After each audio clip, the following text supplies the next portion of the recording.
Okay, Mark Briody of Jag Panzer. Welcome to 69 Faces of Rock. How are you doing today? Doing good. Thanks for having me. And you got my last name right. Yes. Actually, it took me a while to get it right. I think somebody posted it when it was your birthday, how to properly say it. Yeah, everybody gets it wrong. So it's actually quite shocking when I hear it correctly. Well, I think I've been getting it wrong for a while, so about time, right? How do you say your last name? Kadzielawa. Kadzielawa. Yep. Okay. And if you were saying it in Polish, it would be even different. It would be Kądzielawa. Oh, okay. There are accents that are not available in English. Interesting. Go figure. Anyways, there was a 6-year break since the last release. What was the band doing during this time? Well, COVID was horrible for me because I get all my inspiration to play and write from seeing live gigs.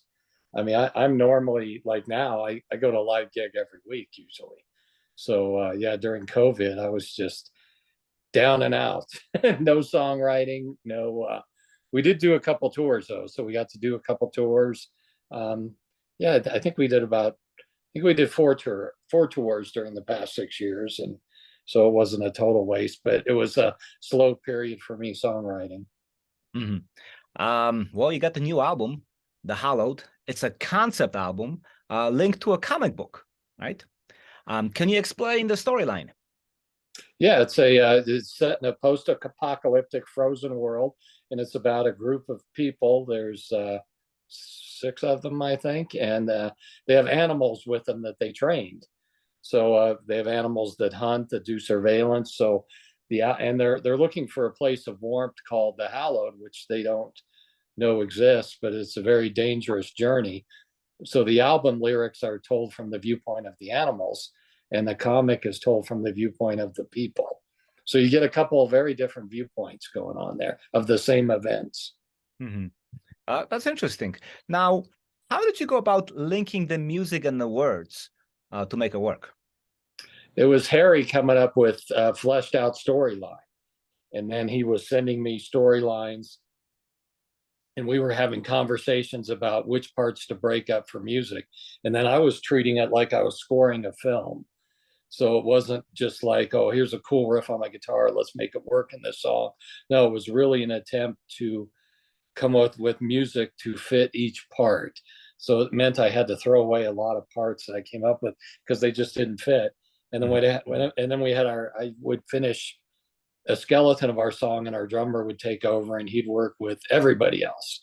He'd work with Harry and our bass player, lead guitar, and he would start doing a little bit of rearranging, really working it into a finished song while I was working on the next pieces of music. Mhm. Do you think the music captured the emotions displayed in the storyline? Um, I think so. You know, things like that are up to the individual listener, I guess. But yeah, to me, it does. Yeah, I worked really hard on it. In fact, that was my main focus to make it match the emotions of the story. Sounds good.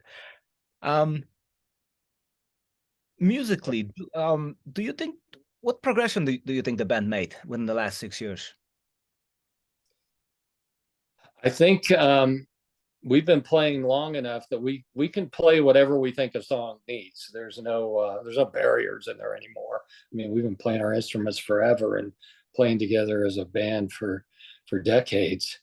I think the current way that the band sounds is you our classic metal elements are very clear, but there's also some very progressive elements, but a lot of them are hidden. You really have to like sit down and concentrate on the music before they would reveal themselves. Mhm.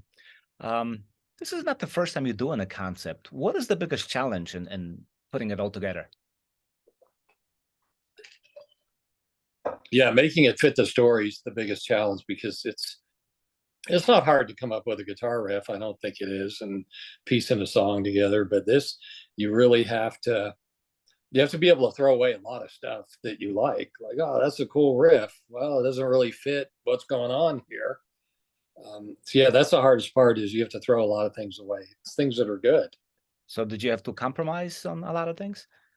No, nope. I said the compromise was the time. Mhm. So if it took me another 3 weeks to write a song, which a couple of them did, No, I took the 3 weeks. So there was never a compromise on anything you hear on the record. But it was, yeah, compromise in schedule. I was moving the schedule like crazy. Other bandmates were getting very aggravated with me. Where's that next song? Where's the next song? But you get it when it's done. Yeah, you can't speed up the creative process, can you? No. Where was this album recorded? Well, we recorded rhythm guitars and vocals here at my studio, which we've done forever. I think the past 8 albums have been done vocals and guitars at my studio. We did the drums and bass at Ken Mary's studio in Phoenix. He's got this great big drum room with these high ceilings, and it just sounded wonderful. So our bass player just came along and thought we would try recording with him live with the drums. It sounded amazing. So right away, we just decided to go with that. So burping, excuse me.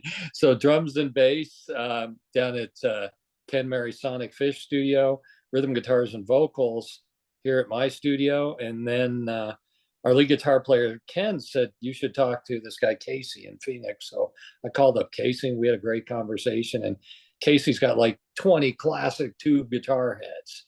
So we said, and then Ken had worked with Casey before and said he was great. And we said, okay, well, let's do lead guitar at Casey's then. We just wanted, it was really a matter of pairing each person up with, because you got Rickard recording drums with a great drummer there in a great sounding room. And then you got Ken recording lead guitar at a great sounding studio with a guy who's like, loves lead guitar. It's his favorite thing in the world. And then you got Harry and I, and we always work together. So it's really of getting the most out of each guy. How was it all combined? Who produced it? We produced it. We did the whole thing as a demo. I mean, like a really serious demo where everybody had to have all the parts down and everybody had to. So we had a whole demo of it. And the actual album is only probably about 5% different than the demo. So we already knew what we wanted and we had everything mapped out. So I was at all the sessions except for the lead guitar, and I was on the phone with them half the time. So yeah, we produced it. It was a lot of work. I'm not sure I recommend it because it really is a lot of work and a lot of sleepless nights, but I'm happy with it. Tell me about the artwork. Well, we wanted Dusan. Dusan Markovic's my favorite artist in the world. I mean, we used him on the last album, and he's actually doing the artwork for the Thane at the Throne release also. Yeah, I've liked fantasy art since I was a kid with Frank Frazetta. I used to have Frazetta posters on my wall, and then Boris Vallejo, and then Keith Parkinson, and so I always really bit into fantasy art. And I love Dusan's artwork, love it. So I asked him, I just explained a little bit of the story to him. And he said, is this main character the guy on the cover? And I said, well, actually, no, he's not the main character. He's just one of the characters. But it's cool if you just want to put him on the cover. Let's give a little bit of a misdirection there. So people think, oh, there's this main character. He's not the main character. He's just one of the characters. Excellent. Now, I also hear about very unusual promotion strategy you have for this record. Can you tell me what that is and how it works? Yeah. And that's one of the reasons why we signed with Atomic Fires. We wanted a company that would do great promotion on their own and then let the band do promotion. And so I've always thought promotion in the 80s was just so much better. I mean, I could walk down to my local store and I could see band flyers on the telephone pole or something. And it was just band promotion everywhere, and people work, and bands had hotlines, and we had a hotline you could call. And I would talk to young metal fans, and they've never heard of any of this. To them, promotion means you get a JPEG in the email. I said, no, this is totally different. So talked to the guys and figured, what can we do? And the first thing is, well, let's set up a hotline like everybody had in the 80s. And we said, okay, well, what else can we do? Let's send out some flyers, because everybody used to send out flyers. And I said, well, flyers are cool, but what about postcards? Those are even better. So we searched for a postcard factory that could do all these crazy ideas we had. And I had to go through about 5 of them till I finally found one place So we've been doing these postcards like every 3 or 4 weeks, and I've been mailing them out. And they're just different artwork, and some of them look a little different. I just mailed out a glow in the dark one that people are going to get this week. And then I have this big final one that's going to be really cool that's going to mail out in about a month. So I just want to give the fans something exciting, because I remember Iron Maiden in the 80s used to send out a Christmas card. And that was a huge deal if you got a Christmas card from Iron Maiden, which I never did, but I didn't expect to. But I know guys like Brian Schlegel got one, and a few of the guys in the industry, and it was just really cool. So That's cool. I we got all just so we all decided as a band, let's do that. Let's do a bunch of postcards, and let's do a hotline. Any promotional items? I'm currently thinking about Annihilator. They would send out a key to the Never Neverland, which was like a keychain. Well, that's pretty cool. We have a very limited edition audio card. It's like if you go to Walgreens, you can buy these cards and you open it up and it plays Happy Birthday or something. We did a very limited card where you open it up and it has our narrator telling you the story of the Hallowed. And those are really, really limited. Those only the press got those. So you should check your mail in the next few days. All right, I'll be on the lookout. Now, also, you have a new guitar player in the band, Ken Rodarte. What can you tell me about him? Well, we'd recorded the last album, BB Accord, and Joey Tafoya had a chance to join Graham Bonnet's band, and he'd been a Graham Bonnet band forever. So Graham Bonnet fan forever. So we looked at the schedules, and there's no way he could do both. So we knew we had to find another lead guitar player. We had one guy from Phoenix who was highly recommended to bang your head with us, and he was really good, but we weren't sure he had the time. We had a couple tours lined up, and the one name kept coming up. You got to get Ken Rodarte. You got to get Ken Rodarte. So I heard one of his demos, and yeah, he was a very good guitar player. And I talked to him on the phone. Went down to Phoenix to meet him. Great guy, and that's really important for us. Is you got to fit in with us, because we are really different kind of people. We're very like brothers, and this is like a family. So he fit in well. So he started doing tours with us. I think it was 5 years ago, and he's done all the tours, but we didn't know if he was interested in joining. So right when I was about halfway into this album, I asked him his thoughts, and he said, "Oh yeah, I'll definitely be into it." So we started bringing him into the songwriting, and it wasn't like I was just telling him, "Okay, I wrote this song, you have to play a solo." No, I wanted to hear his input.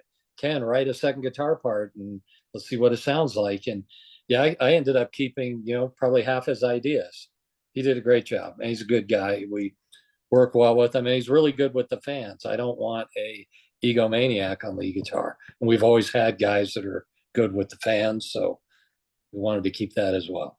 That helps.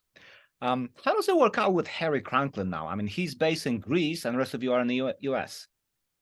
Yeah, it works out fine. He knows I like to be left alone when I'm working on songwriting. So even when he lived here in my town, I probably wouldn't see him a whole lot, just when he would come here to record. So it's been pretty much the same. We talk on FaceTime a lot. And when he needed a record for the Hallowed, we just flew him over. And I have a guest room in the studio. So he just stayed in the guest room and lived here for a month. Excellent. How would you say the Hallowed compares to anything else you've done in the past? But that's a good question. I think it fits in really well. I like to say I like this new album very much. But musicians always say that. It's kind of a cliche, boring answer. I think if you're a Jag Panzer fan and you like various, if you like at least 3 Jag Panzer albums, I think you'll like the Hallowed. This is very much sounds like a Jag Panzer record. There's a few little differences here and there, but I think it's a very good record. I'm very proud of it. Excellent. I see that you already have a lot of live dates booked. Does that mean, will you be playing the album in its entirety? Not the first time. That's our goal to do that, but not this first time. We're going to try that maybe the second time we go out. The first time, I think we're going to do about 4 songs off the new album. and then still do some classic songs. Mhm. Now, Mark, not only are you in the band, but you're also a fan. I mean, I run into you at shows. I mean, you came up here last year for the festival Legions of Metal, and you're always in support of a lot of new bands. What have you been listening to lately? Well, there's a new band in Colorado Springs. They're actually playing Chicago coming up called Chamber Mage. It's great, classic, old school metal. Yeah, love those guys. In fact, I'm gonna see them, I guess, in about a week and a half. And then I like Clay Morin out of Serbia. I think they've been out about 3 years. Yeah, those are the two newer bands I like. But yeah, I can't get enough of heavy metal. It's a lot of I listen to is really old, like Judas Priest, Rock and Roller or something, all the way back to or early Sabbath, and yeah, from every era. I really love music, and my favorite kind of music is metal. Yeah. Funny thing you mentioned Chambermaid because I just connected with them today. I'll be Oh, putting cool. camera when they get to Chicago. Oh, great. So there you go. Finally, what would you say is the secret to Jag Panzer's longevity? Um, we all get along really well, and everybody's got the same motivation. The motivation with everybody in Jag Panzer is just to make the best albums we can and have the best interaction with fans and do the best shows we can. We want to do music we're proud of. It's nobody in the band says, I got a car payment to make next month.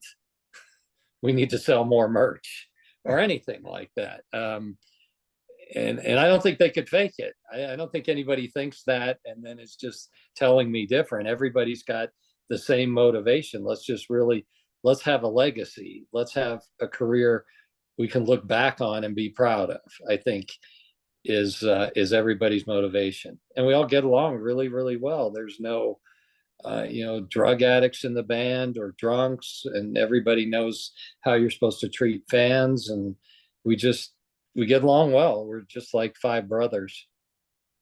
Yeah, and I have been around you enough times to basically observe all of that you just mentioned. Thank you. Thank you for speaking with me. Thank you.